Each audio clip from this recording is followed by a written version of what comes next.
오늘 말씀의 제목은 너희 정신이 깨어나리라는 제목으로 하나님의 말씀을 나누겠습니다. 너희 정신이 깨어나리라입니다. 에스겔 23장의 배경은 주전 591년도에 에스겔이 포로로 있은 지 7째 되던 해에 받은 하나님의 말씀입니다. 북이스라엘이 멸망한 것이 주전 722년이었는데요. 그러니까 그때로부터 약 130년이 지난 때였습니다.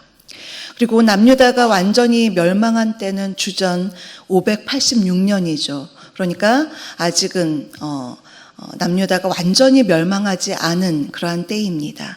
이러한 과도기적인 시점에서 하나님께서 에스겔에게 오홀라와 오홀리바로 비유되는 사마리아와 예루살렘, 즉 북이스라엘과 남유다에 대해서 심판에 대한 그 멸망을 말씀하고 계십니다.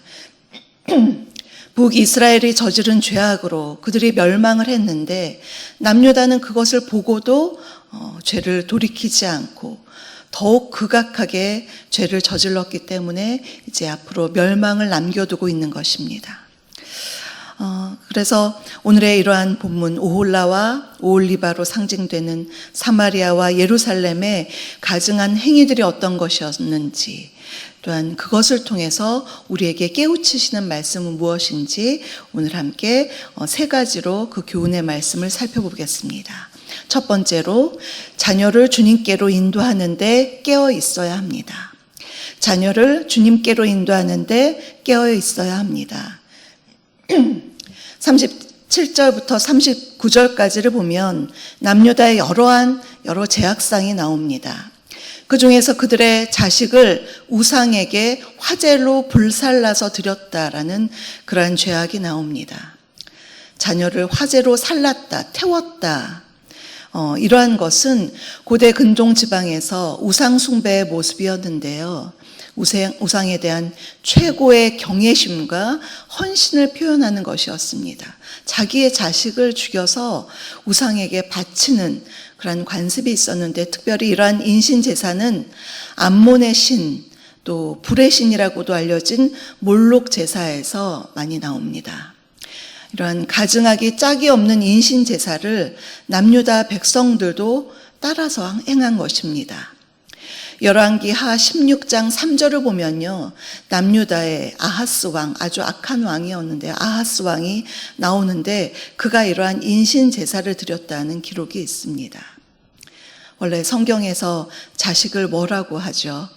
시편 127편 3절을 보면 보라, 자식들은 여호와의 기업이요 태의 열매는 그의 상급이로다. 자식이 하나님께서 주신 기업이요 상급이라고 말씀을 합니다. 그런데 하나님의 말씀을 망각하고 잘못된 우상 숭배에 빠져서 자기 자식을 화재로 우상에게 드리던 것, 이건 정말 악한 것인데요. 몇 가지 이유가 있었습니다.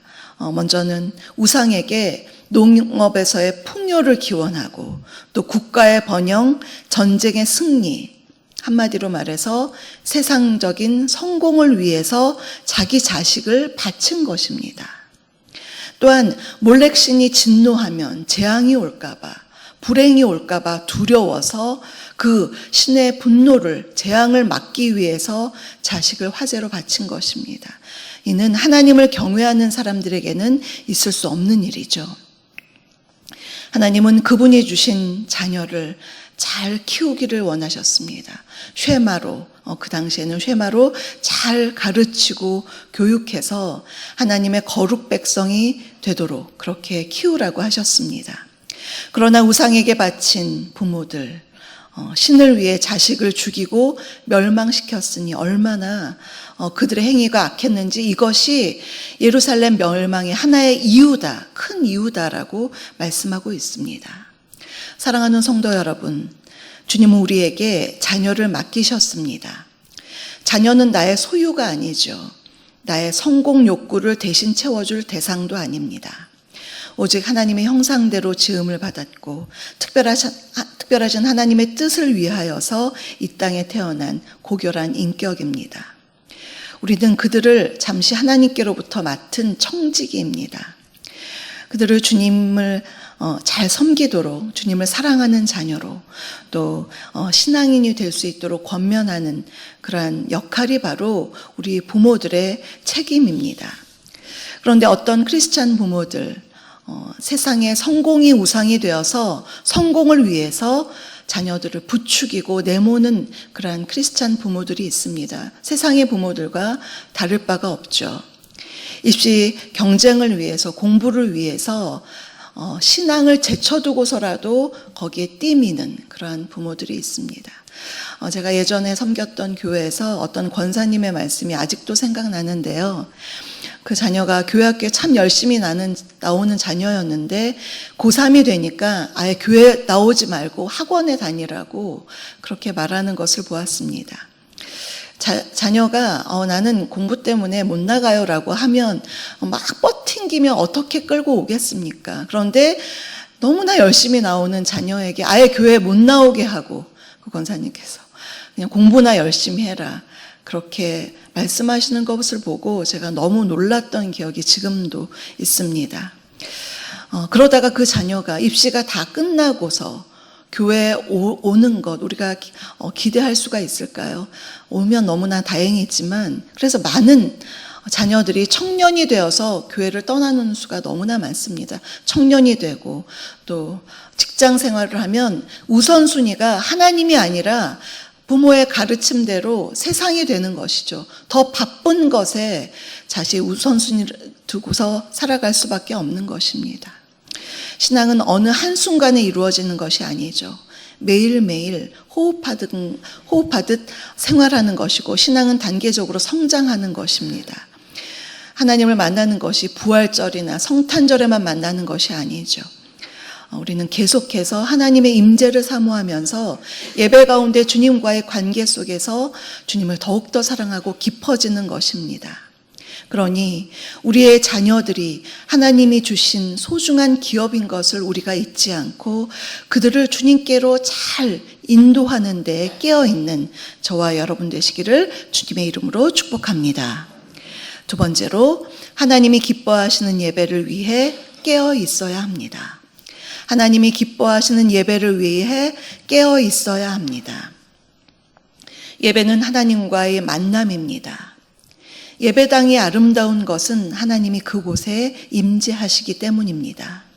그런데 오늘 본문을 보면 당시 예루살렘 성전은 유다 지도자들에 의해서 더럽혀지고 말았습니다. 그들은 강대국과 외교 관계가 수립될 때마다 예루살렘 성전 안에 강대국의 종교 상징물들을 비치함으로써 성전을 더럽혔습니다. 선한 왕으로 알려졌던 요시야 왕이 있죠. 요시야 왕이 종교개혁을 일으킬 때에 그가 성전 안에서 바알과 아세라와 하늘의 1월 성신을 위한 그릇들을 치웠다는, 종교개혁 때 치웠다는 그러한 구절이 있습니다. 이것을 보면 하나님을 섬겨야 하는 성전 안에 버젓이 다른 우상들과 다른 우상들의 기물들이 있었다는 것 참 충격적입니다. 그러니 하나님께서 지금 진노하시면서 너희들이 성전을 더럽혔다, 안식일을 더럽혔다라고 말씀합니다. 안식일은 노동에서의 해방, 안식을 누리는 날이고 또 하나님께 제사드리며 예배하는 날입니다. 그런데 이러한 하나님의 뜻을 망각하고 지금 39절을 보니까 다른 우상에게 자녀 인신 제사를 드리고서도 버젓이 성전에 나와서 예배드리는 정말 가증한 모습을 하나님께서 말씀하고 있습니다. 이사야 1장 11절을 보면 하나님이 역겨워하시는 예배에 대해서 이렇게 말씀하셨습니다. 여호와께서 말씀하시되 너희의 무수한 재물이 내게 무엇이 유익하뇨? 나는 수량의 번제와 살찐 짐승의 기름에 배불렀고 나는 수송아지나 어린 양이나 수염소의 피를 기뻐하지 아니하노라. 너희가 내 앞에 보이러 오니 이것을 누가 너희에게 요구하였느냐? 내 마당만 밟을 뿐이니라. 하나님 기뻐하시는 그런 중심은 갖고 오지 않고 보이러 오는 그런 것은 마당만 밟는 것이다 말씀합니다. 그러면서 1장 16절에서 주님이 기뻐하시는 예배에 대해서 이렇게 말씀합니다. 너희는 스스로 씻으며 스스로 깨끗하게 하여 내 목전에서 너희 악한 행실을 버리며 행악을 그치고 선행을 배우며 정의를 구하라. 이것이 이러한 삶을 사는 것이 하나님 앞에서 나오는 경건한 삶이요 주님께서 기뻐 받으시는 예배자의 모습이라고 말씀합니다. 사랑하는 성도 여러분, 혹시 우리가 드리는 예배는 어떻습니까? 영과 진리로 드리는 예배입니까? 가슴을 치며 통회하는 자복과 돌이킴이 있습니까? 또한 삶이 예배가 되고 예배가 삶이 되고 있습니까? 그저 사람에게 보이러 나오는 예배가 아니라 우리의 중심을 주님께 드리는 예배를 통해서 주님을 기쁘시게 해드리는 저와 여러분 되시기를 주님의 이름으로 축복합니다. 세 번째로, 하나님만을 나의 힘으로 삼아야 합니다. 하나님만을 나의 힘으로 삼아야 합니다. 오홀라와 오홀리바로 비유되는 주님의 이 말씀, 사마리아와 예루살렘에 대한 심판의 이유는 그들이 하나님을 남편으로 생각하지 않고 온전한 정절과 사랑으로 섬기지 않았기 때문입니다. 그러면서 다른 나라들 눈치는 더 봅니다. 정치적으로 그들을 더 의지하면서 주님은 떠나고 있는, 그것을 주님께서 음행이라고 지적하고 있는 것입니다. 하나님보다 애굽을, 아수르를, 바벨론을 그때그때 상황에 따라 붙으면서 그들을 의지하고 있었던 그들의 이 두 나라의 남유다와 남유다와 북이스라엘의 모습, 정치적인 것뿐만이 아니라 영적으로도 우상까지 들여왔던 그들의 모습, 정절을 지키지 못한 두 나라였다고 주님께서 말씀합니다. 특별히 두 나라의 정치 지도자들이 백성들의 삶을 외면한 채 오직 자기들의 권력과 정치 생명을 연장시키기 위해서 온갖 외교적인 줄타기를 한 결과가 지금 이 패망에 이르고 있는 것입니다. 이것이 그들을 주님께서 심판하실 수밖에 없는 것이다. 46절 이하에서 정말 심판의 모습들이 얼마나 무서운지 쭉 나열하고 있거든요. 그렇게 멸망하는 이유가 바로 이러한 하나님을 의지하지 않고 하나님을 힘으로 삼지 않은 그러한 자들의 결과라고 말씀합니다. 오늘 요절 48절에서 이렇게 말씀합니다. 이같이 내가 이 땅에서 음란을 그치게 한즉 모든 여인이 정신이 깨어 너희 음행을 본받지 아니하리라. 하나님께서 여러 가지로 심판하시고 나면 그것을 본 모든 여인, 주변의 이방 국가들은 정신이 깨어 두렵다라는 느낌을 받고 그래서 너희 음행을 본받지 아니하리라고 말씀합니다. 오직 하나님만을 힘으로 삼아야 한다, 그러한 교훈을 받을 것이라 말씀합니다. 시편 33편 12절에서 여호와를 자기 하나님으로 삼은 나라 곧 하나님의 기업으로 선택된 백성은 복이 있도다라는 참 귀한 말씀입니다. 하나님을 의지하는 나라가 복되고 그 나라 백성들이 복되다는 귀한 말씀입니다.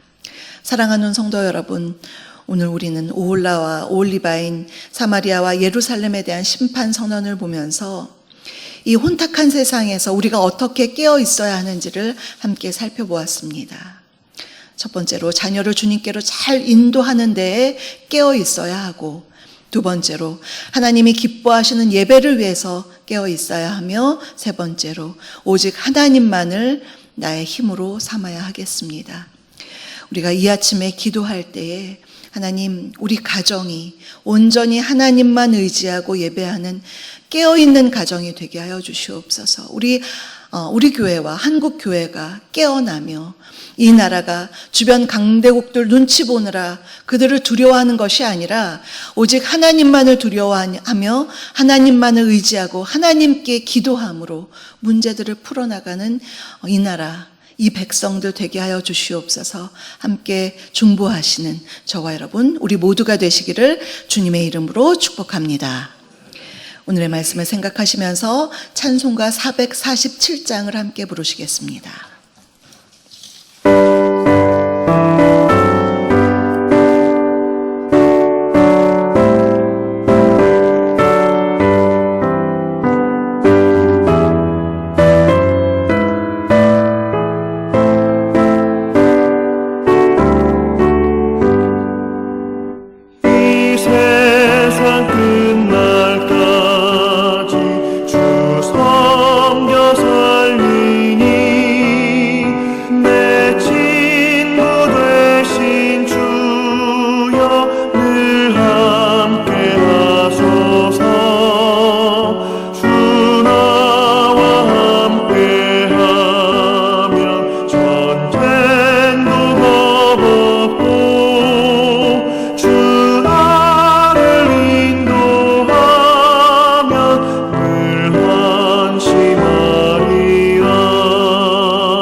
주의 뒤를 따라 섬기며 살리니 그 크신 은혜 속에 날 인도하소서.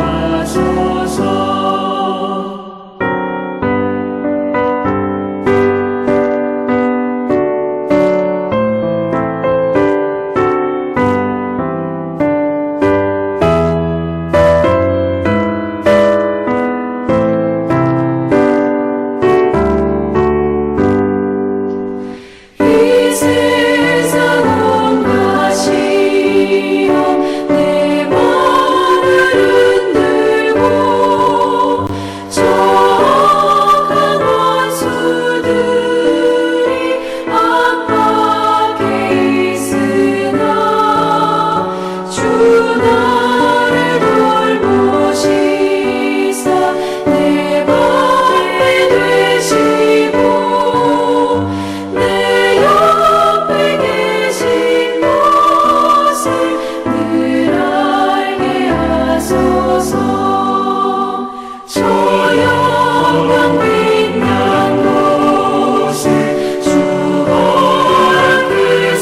허락했으니 그 허락하신 곳을 늘 사모합니다. 끝까지 쉬지 않고 주 따라가리니 주 넓은 사랑으로 늘 인도하소서. 아멘. 지금은 우리 주 예수 그리스도의 은혜와 아버지 하나님의 다함없는 사랑하심과 성령님의 내주 교통 충만케 하심이 주님 앞에 늘 깨어 우리의 자녀와 가정과 교회와 나라를 위해 깨어 기도하기를 간절히 소망하는 사랑하는 우리 성도님들 머리머리 위에와 그 가정과 일터 위에 우리 주사랑교회 위에 선교사님들과 선교제 위에 이 나라의 민족 위에 지금부터 영원토록 함께하옵시기를 간절히 축원하옵나이다. 아멘.